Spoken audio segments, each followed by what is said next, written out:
Mari di Proyek Tikungan, tonton ya Proyek Tikungan. Biar semua ceria, subscribe di sekarang juga.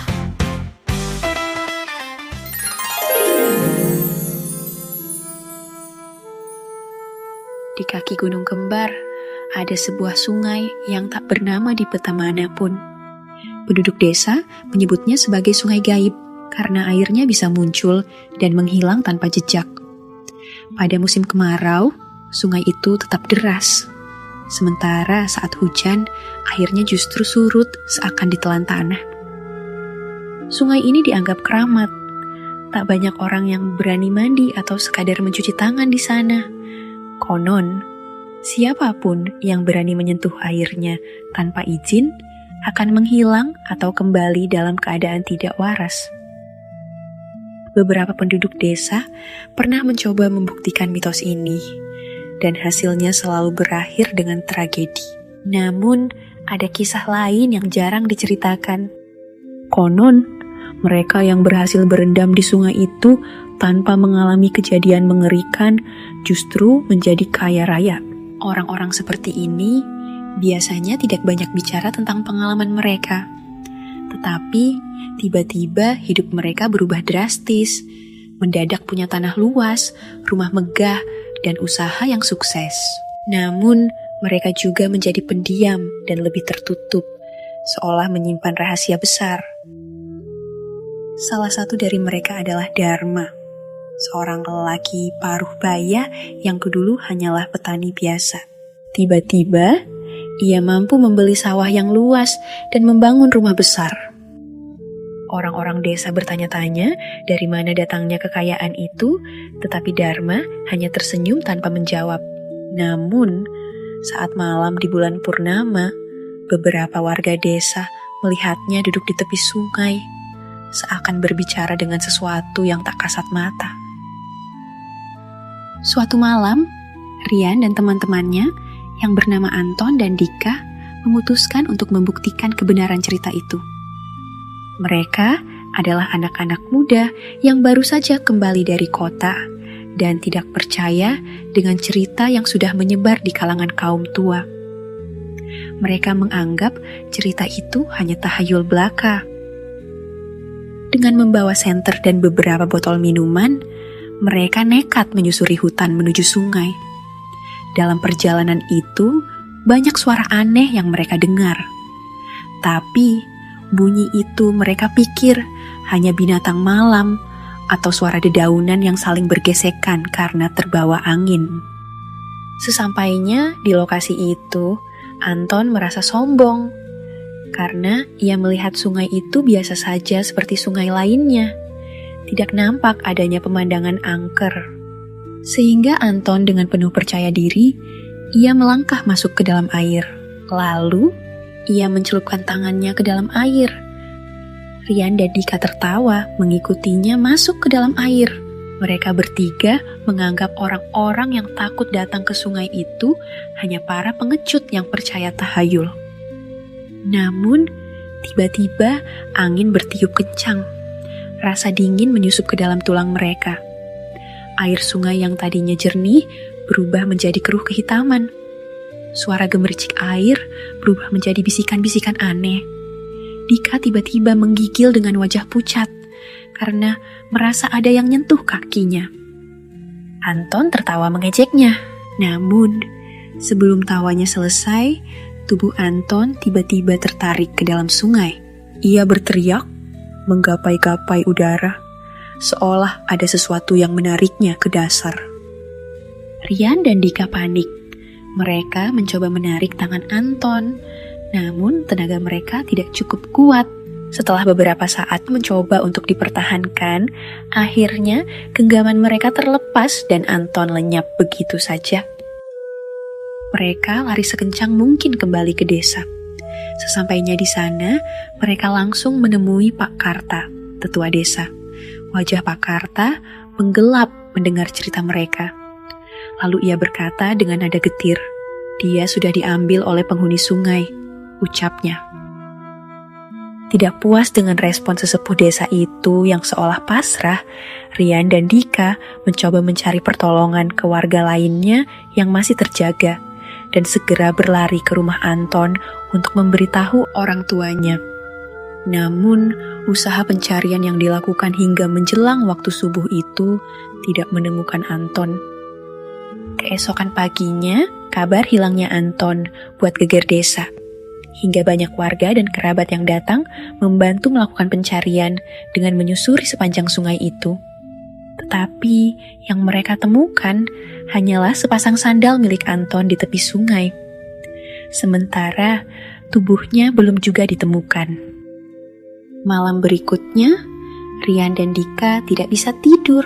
Mereka memutuskan untuk mencari tahu lebih lanjut kepada Dharma, satu-satunya orang yang mereka tahu pernah berendam di sungai itu dan menjadi kaya.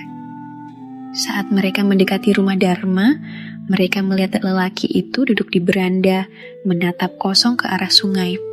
Matanya cekung dan tubuhnya kurus, seolah ada sesuatu yang terus menggerogoti hidupnya. Mereka juga tidak mendapatkan informasi yang pasti dari Dharma.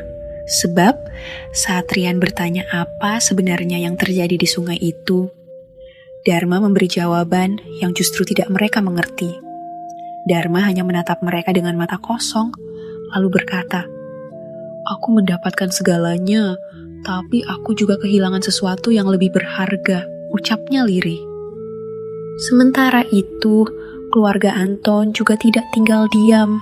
Orang tuanya, Pak Wira dan Bu Sri, bersama beberapa warga desa mendatangi dukun sakti di desa sebelah. Dukun itu, yang dikenal sebagai Mbah Rengga, melakukan ritual khusus di tepi sungai.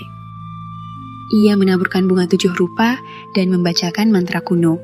Tiba-tiba, air sungai bergejolak, dan dari dalamnya muncul bayangan kabur yang menyerupai Anton. Namun, sebelum mereka bisa berbuat apa-apa, sosok itu menghilang kembali ke dalam air, meninggalkan jeritan mengerikan. Pak Wira jatuh berlutut, menangis putus asa. Di benaknya bertanya-tanya yang sebenarnya terjadi pada anaknya. Mbah Rengga menghela napas, lalu berkata, "Dia sudah menjadi bagian dari sungai ini. Hanya mereka yang mau memberikan pengorbanan yang bisa mendapatkannya kembali." Pak Wira dan Bu Sri tidak mengerti maksudnya. Tetapi Dharma yang ikut menyaksikan kejadian itu tampak pucat. Ia memahami dengan baik harga yang harus dibayar. Setelah ritual itu, Dharma mulai semakin sering terlihat di tepi sungai, berbicara sendiri. Suatu malam, seorang warga desa melihatnya berjalan ke dalam air tanpa ragu, hingga tubuhnya menghilang sepenuhnya. 10 tahun berlalu sejak menghilangnya Anton. Tak ada yang menyangka bahwa suatu hari, seorang lelaki dengan pakaian rapi dan mobil mewah akan datang ke desa.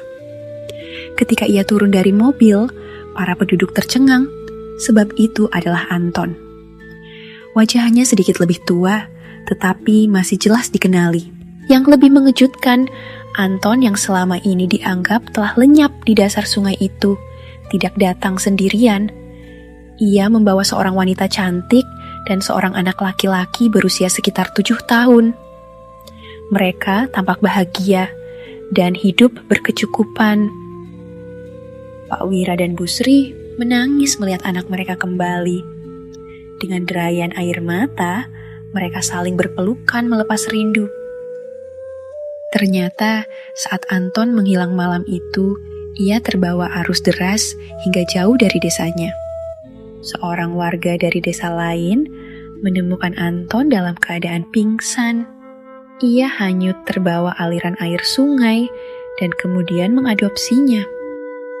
Seiring waktu, Anton yang kehilangan ingatannya tentang masa lalunya tumbuh dalam lingkungan baru. Namun, suatu hari ingatannya mulai kembali setelah mendengar cerita tentang sungai di kaki gunung itu dari seorang tua di desanya. Ia memutuskan untuk kembali dan menemukan keluarganya yang telah lama menunggunya. Istrinya, Liana menjelaskan bahwa 10 tahun lalu orang tuanya menemukan Anton hanyut di sungai di desanya dalam keadaan hilang ingatan. Liana yang seorang perawat merawatnya hingga pulih. Seiring waktu, mereka jatuh cinta dan menikah. Perlahan-lahan, Anton mulai membangun bisnis dan akhirnya menjadi kaya. Namun, setelah beberapa hari kembali ke desa asalnya, Anton justru terlihat gelisah dan sering bermimpi buruk. Terlebih lagi saat ia melihat sungai itu kembali, wajahnya mendadak pucat, sebab ia ingat sesuatu. Di malam itu ada sesuatu yang menariknya, sesuatu yang bukan manusia. Akhirnya, Anton yang sudah tidak tahan dengan mimpi-mimpi mengerikan yang datang setiap malam itu. Lalu, ia memutuskan untuk meninggalkan desa dan kembali ke rumah istrinya dengan harapan mimpi buruknya berakhir.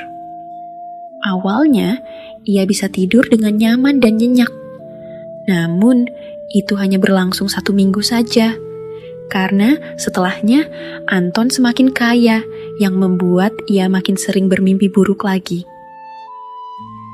Waktu terus berlalu, setelah sekian lama merahasiakan apa yang ia alami, Dharma akhirnya angkat bicara. Dengan suara bergetar, ia mengakui bahwa sungai itu memang memiliki kekuatan mistis. Siapapun yang berhasil berendam di sana dan selamat akan mendapatkan kekayaan besar. Tapi sungai itu memilih sendiri siapa yang boleh selamat. Selain itu, kekayaan yang diperoleh dengan singkat itu tidak akan memberikan kebahagiaan, sebab akan mengalami banyak teror dari mimpi. Bahkan, sering mengalami musibah-musibah yang membuat tulang patah dan susah untuk sembuhnya. Sejak kejadian itu, tak ada lagi yang berani mendekati sungai gaib tersebut, kecuali mereka yang nekat ingin mengambil risiko untuk menjadi kaya raya, meskipun mereka tahu ada harga yang harus dibayar. Setelah mendengar cerita itu, seorang pemuda bernama Bayu diam-diam mengajak beberapa warga lain mencoba berendam di sungai. Dengan penuh harapan akan kekayaan, mereka mengabaikan semua peringatan. Namun, tak semuanya kembali. Malam itu, jeritan mengerikan terdengar dari sungai, dan keesokan harinya hanya Bayu yang selamat, dengan mata yang kosong dan tubuh yang gemetar. Aparat desa segera mengerahkan warga untuk mencari orang-orang yang hilang. Mereka menyusuri tepi sungai, membawa obor dan peralatan sederhana. Namun, yang mereka temukan hanyalah pakaian dan jejak kaki yang berakhir di air. Tidak ada tanda-tanda keberadaan mereka.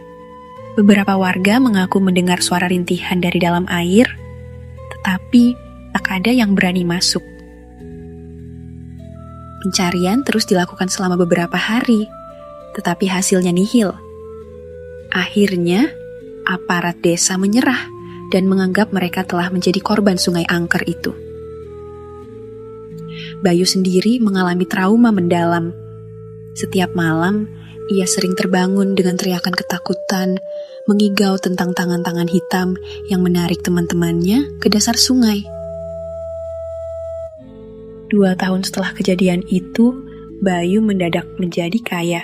Ia membuka bisnis besar dan memiliki rumah mewah di kota. Namun, ia tidak pernah kembali ke sungai itu lagi. Setiap malam, ia selalu bermimpi tentang suara-suara aneh dan tangan-tangan yang berusaha meraihnya dari dalam kegelapan. Kekayaan yang didapatnya tidak hanya membawa kebahagiaan, tetapi juga kutukan yang tak bisa ia hindari. Akhirnya, sungai itu mulai ramai, didatangi orang-orang yang berharap menjadi kaya dalam waktu singkat, utamanya di malam bulan purnama. Di bawah sinar rembulan, nampak jelas puluhan orang berendam kedinginan. Akhirnya, banyak warga sekitar yang buka jasa pemandian air hangat, warung dan penginapan. Sehingga warga sekitar sudah terbiasa mendengar kabar orang hilang atau tenggelam di sungai tersebut. Sebab mereka menyadari orang-orang yang datang ke sana hanyalah orang yang sudah gelap mata untuk menjadi kaya, yang sudah siap dengan segala resikonya.